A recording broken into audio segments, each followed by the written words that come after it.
అందరికీ నమస్కారం అండి. Welcome to my YouTube channel. నా పేరు పీజే రఘురంజిత్. ఒకసారి ఈ వీడియో చూడండి. పవన్ కళ్యాణ్ గారి పనితీరు మీద దాని మీద చెప్తా. ఇది పవన్ కళ్యాణ్ గారు రూరల్ వాటర్ డిపార్ట్మెంట్కి సంబంధించి పాపం చాలా గొప్పగా ప్రజలకి మంచినీళ్ళు ఇచ్చేటువంటి శాఖ తీసుకున్నారు.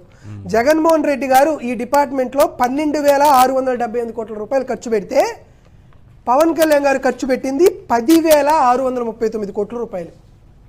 జగన్మోహన్ రెడ్డి గారితో కంపారిజన్ ఎందుకు, పెద్దిరెడ్డి రామచంద్రారెడ్డి గారితో కంపేర్ చేద్దాం. పెద్దిరెడ్డి రామచంద్రారెడ్డి గారు 12,678 కోట్ల రూపాయలు ఖర్చు పెడితే పవన్ కళ్యాణ్ గారు ఖర్చు పెట్టింది 10,639 కోట్ల రూపాయలు. అయా మీ వ్యక్తిగతంగా విమర్శలు చేయట్లా, ఎందుకు తక్కువ ఖర్చు పెట్టారు, ప్రజలకి మంచినీళ్ళు ఇవ్వడానికి కూడా ఎందుకు మీకు మనసు రాలేదని అడుగుతున్నాం. చాలా ధన్యవాదాలు నాగార్జున యనమల యాదవ్ గారు. మొట్టమొదటిసారి నాకు తెలిసి మీరు జీవితంలో సబ్జెక్ట్ మాట్లాడారనుకుంటా. మేము ఇదే కోరుకున్నాం. మీరు అధికారంలో ఉన్నప్పుడు ఇలా ఉండుంటే మీకు 11 సీట్లు వచ్చేవి కాదు ఫస్ట్ ఆఫ్ ఆల్. సో మీరు అడుగుతున్న ప్రశ్న ఏంటంటే, మీరు ఎందుకు పవన్ కళ్యాణ్ గారు మీరు ఎందుకు తక్కువ ఖర్చు పెట్టారు, జగన్మోహన్ రెడ్డి గారు పెద్దిరెడ్డి రామచంద్రారెడ్డి గారు ఎక్కువ ఖర్చు పెట్టారు కదా, మీరు ఎందుకు తక్కువ ఖర్చు పెట్టారు అని. సో మీకు ఇక్కడ అర్థం కావాల్సింది ఏంటంటే అండి, ఏ స్కీమ్ అయినా ఈ పాలసీ బేస్డ్ అంటే ప్రజలకి సంబంధించిన సస్టైనబుల్ డెవలప్మెంట్ స్కీమ్స్ ఏది తీసుకున్నా మీరు ఎంత ఖర్చు పెట్టారన్నది లెక్క రాదు. ఇప్పుడు ఉదాహరణకి బటన్ నొక్కే పని అనుకోండి, 15,000 నేను ప్రతి ఒక్కరికి ఇవ్వాలి అని అనుకుంటే నొక్కేస్తే 15,000 వెళ్ళిపోద్ది. అది వాళ్ళు వేస్ట్ చేస్తారు ఆ ఖర్చు ఎలాగో, అది కన్ఫామ్, దాంట్లో డౌట్ లేదు. కాకపోతే ఇలాంటి స్కీమ్స్ వచ్చేసరికి ఎలా ఉంటుందంటే, ఎంత మనం ఖర్చు పెడితే కొన్ని చోట్ల డిఫర్ అవుద్ది. అంటే కొన్ని చోట్ల ఎక్కువ ఖర్చు అవ్వకపోవచ్చు, కొన్ని చోట్ల చాలా ఎక్కువ ఖర్చు అవుద్ది. సో అలా ఎంత ఖర్చు పెట్టామన్నది కాదు, ఎంతమందికి ఇచ్చామన్నది ఇక్కడ పాయింట్. అది దృష్టిలో పెట్టుకున్న మాట్లాడాలి కానీ ఎంత ఖర్చు పెట్టామన్నది కాదు.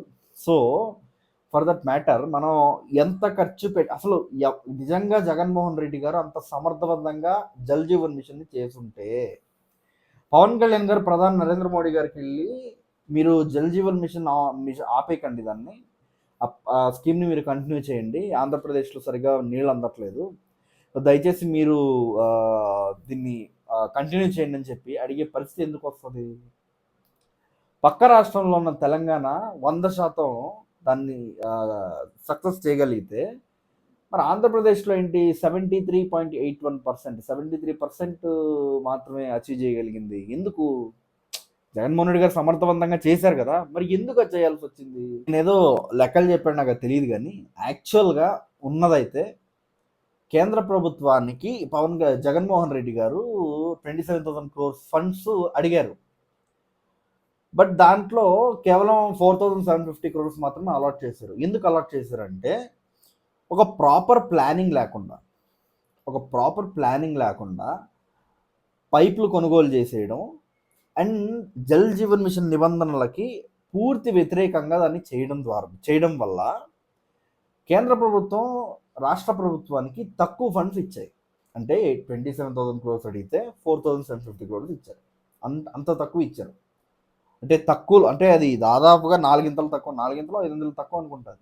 అంత తక్కువ ఎందుకు ఇచ్చారంటే, కారణం రిజర్వాయర్స్ నుంచి వాటర్ ఇవ్వాలి, బోర్వెల్ వేయడం, లేకపోతే చిన్న పాండ్స్ ఉంటాయి కదా, నీటి జలాశయాలు, వాటి నుంచి ఇచ్చేయడం. అలా చేయడం వల్ల ఏమైందంటే దానికి తక్కువ ఇచ్చారు. ఇక్కడ ఎంటైర్ ఆంధ్రప్రదేశ్ రాష్ట్రంలో కేవలం జల్ జీవన్ మిషన్ అనేది సక్సెస్ఫుల్గా ఎక్కడ జరిగిందో తెలుసు, మీరు ఆశ్చర్యపోతారు. మీరు నిజంగా మీకు చెప్తే, నేను కేవలం వైఎస్ఆర్ కడప జిల్లాలో తప్ప 100% ట్యాప్ కనెక్షన్స్ ఎక్కడా లేవు. ఒక్క వైఎస్ఆర్ జిల్లాకు మాత్రమే ఉంది. పల్నాడులో 35%, బాపట్లలో 40%, అల్లూరి సీతారామరాజు జిల్లాలో 61%, శ్రీకాకుళంలో 41%. ఏంటిది? అంత తక్కువ వాటర్ ఫెసిలిటీస్ ఉన్నాయి మనకి దాదాపుగా 5,700 రైన్ఫాల్ ఉంది కదా. ఎందుకు మనం ఇవ్వలేకపోతున్నాం, ఎందుకు చేయలేకపోతున్నాం? ఎందుకంటే జగన్మోహన్ రెడ్డి గారు అనే వ్యక్తికి సోషల్ ఎకనామిక్ డెవలప్మెంట్ అంటే ఏంటో కూడా తెలియదు. దానికి మీనింగ్ డెఫినేషన్ కూడా తెలియదు ఆయనకి. బేసిక్ ఇన్ఫ్రాస్ట్రక్చర్ అంటారు కదా, చిన్న వనరులు, అవి చిన్న రిసోర్సెస్, అవి ప్రజలకు ఇస్తే అది చాలా ఎక్కువ. కాకపోతే అది ఇవ్వకుండా అక్కర్లేని వాటిలో ఏలు పెట్టి దాన్ని కిలికేసి వ్యవస్థల్ని తారుమారు చేయడం వల్ల ఇది పోయింది. చేయలేకపోయారు. ఇప్పుడు ఆయన అన్నాడు కదా, పవన్ కళ్యాణ్ గారు అసలు సరిగ్గా చేయట్లేదు అని. అసలు పవన్ కళ్యాణ్ గారు ఏం చేశారో, ఆయన మిషన్ ఏంటో చెప్దాం, మాట్లాడదాం, దాని గురించి మాట్లాడే ప్రయత్నం చేద్దాం. ప్రతి ఇంటికి స్వచ్ఛమైన రక్షిత నీరు అందించాలన్నది ఐ థింక్ అది సూపర్ 6లో కూడా ఉందనుకుంటా, అదొకటి మేనిఫెస్టోలో పెట్టారు, సూపర్ 6లోనే ఉందనుకుంటా అది. So per head 55 litres of water consumption ఇవ్వాలన్నది పవన్ కళ్యాణ్ గారి విజన్, అది పవన్ కళ్యాణ్ గారి గోల్ అనమాట. సో దాని ప్రకారం ఆయన వెళ్తున్నారు. మొన్న 2025 ఇయర్ న్యూ ఇయర్ స్టార్ట్ అయినప్పుడు దాదాపు 601.95 క్రోర్స్ ఫండ్స్ని డ్రింకింగ్ వాటర్ని ఎన్హాన్స్ చేయడానికి ఆయన ఖర్చు పెట్టారు, అంటే బడ్జెట్ అలొకేట్ చేశారు.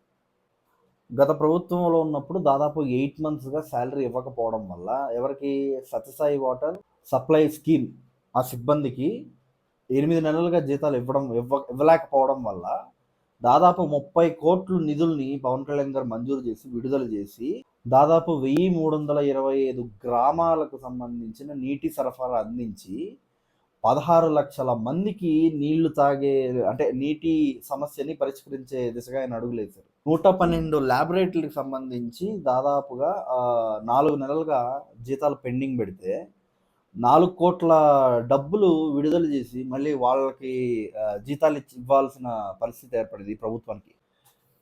నిధులు వినియోగించడానికి మన 24-25 ఫైనాన్షియల్ ఇయర్కి సంబంధించి సర్టిఫికేట్ ఇస్తూ దాదాపు 630 క్రోర్స్ నిధుల్ని కేంద్ర ప్రభుత్వాన్ని అడగడం జరిగింది.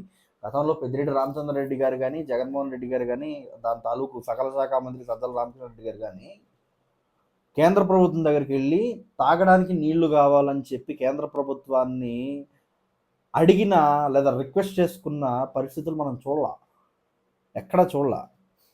మీకు బాగా గుర్తుంటే కృష్ణా జిల్లా గుడివాడ నియోజకవర్గంలో డ్రింకింగ్ వాటర్ బాగోలేదని చెప్పి అంటే నార్మల్ డ్రింకింగ్ వాటర్కి ఆ మట్టితో కూడిన డ్రింకింగ్ వాటర్కి డిఫరెన్స్ చేస్తే పవన్ కళ్యాణ్ గారు వితిన్ 24 hours దానికి రెస్పాండ్ అయ్యి అక్కడ స్వచ్ఛమైన తాగునీటి సరఫరాని అందించే ప్రయత్నం చేశారు. ఇది 24 hours to 48 hours లోపు జరిగిపోయింది ఇది. సో మీరు ఇలాంటి సిచ్యువేషన్స్, యనమల నాగార్జున గారు, మీరు ఇలాంటి సిచ్యువేషన్స్ మీరు ఒక 10 కూడా చూపించలేరు 5 ఏళ్లలో. 10 నెలల్లో నేను ఇన్ని చూపిస్తున్నాను కదా, ఇప్పుడు మీకు మా శాఖకు సంబంధించి ఇన్ని చూపిస్తున్నాను కదా, మీరు 5 ఏళ్లలో ఇలాంటివి ఒక 10 చూపించలేరు, 10 దొరకవు మీకు. ఎందుకంటే మీరు చేయలేదు, అది వాస్తవంగా మాట్లాడాలంటే మీరు చేయలేదు. పక్క రాష్ట్రం 100% డ్రింకింగ్ వాటర్ ట్యాప్ కనెక్షన్స్ ఇవ్వడం ఏంటి, మన రాష్ట్రంలో 74% ఏంటి, పక్కనున్న కర్ణాటక 83%. కర్ణాటకలో ఉన్నది ఒకటే నది. మనకి ఎన్ని నదులు ఉన్నాయి? పెన్నా, గోదావరి, కృష్ణ, తుంగభద్ర. ఈ గోదావరి జలాలు, కృష్ణా జలాలే మళ్ళీ తెలంగాణకి వెళ్తాయి. మరి అక్కడ 100% ఉందిగా.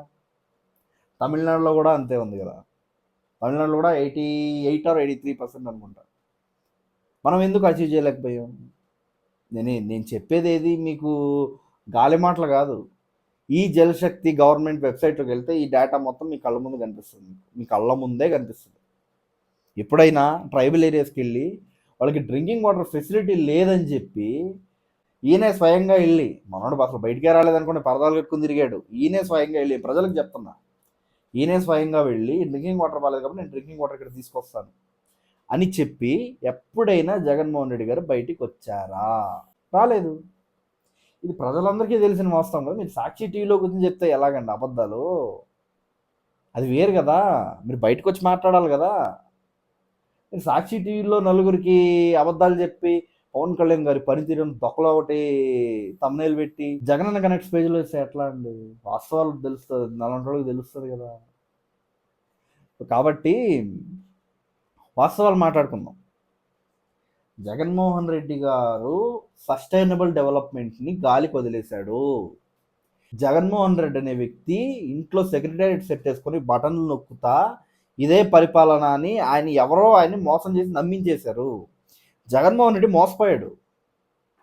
ఎవరో ఆయన్ని ప్రజలకి, క్యాడర్కి ఆ గ్యాప్స్ తీసుకొచ్చేసి ఆయన్ని మోసం చేశారు ఎవరో. అది ఎవరో మీరు కనిపెట్టి అర్జెంటుగా దాన్ని కరెక్ట్ చేసే ప్రయత్నం చేయండి.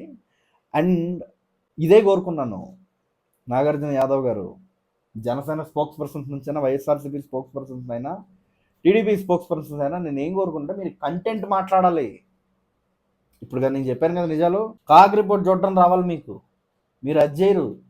జనసేన అయినా, టీడీపీ అయినా, వైసీపీ అయినా, జగన్ ఏమందామని వీళ్ళిద్దరు, చంద్రబాబుని పవన్ కళ్యాణ్ ఏమందాం ఇదిగో మీరు, మీ వైసీపీ వాళ్ళు. ఇది అయిపోయి రాజకీయాన్ని చెత్త చేసి పారేశారు. టీవీలో చూస్తే ప్రజలకి అవసరమైంది ఏముండదు. గతంలో నువ్వే ఐడ్రీమ్ మీడియా మీ చిన్న వాసుదేవరెడ్డిది ప్రజారాజ్యం పార్టీ తరపున ఆయన నిలబడినప్పుడు ఆయన కోసం నేను ప్రచారం చేశాను నా మదనపల్లిలో. మీరే స్వయంగా ఐడ్రీమ్ మీడియాలో మీరు కూర్చుని అఖిలానందన్ పుట్టుక గురించి మీరు మాట్లాడతారు. ఒక స్పోక్స్ పర్సన్, మీరు అప్పుడు స్పోక్స్ పర్సన్ అయ్యింది అఖిలానందన్ పుట్టుక గురించి మాట్లాడారు. మీ జీవితంలో మొట్టమొదటిసారి మా సబ్జెక్ట్ మాట్లాడినందుకు థ్యాంక్ యూ. దీన్ని కంటిన్యూ చేయండి. శుభ్రంగా ప్రజలకు సంబంధించిన అంశాలు మనం మాట్లాడుకుందాం. అది వీడియో. జల్ జీవన్ మిషన్కి సంబంధించి కొన్ని బుల్లెట్ పాయింట్స్ లాంటివి వదిలాను. సో దయచేసి మీ అభిప్రాయాలను కామెంట్ రూపంలో తెలియజేయండి. జై జనసేన, జై హింద్.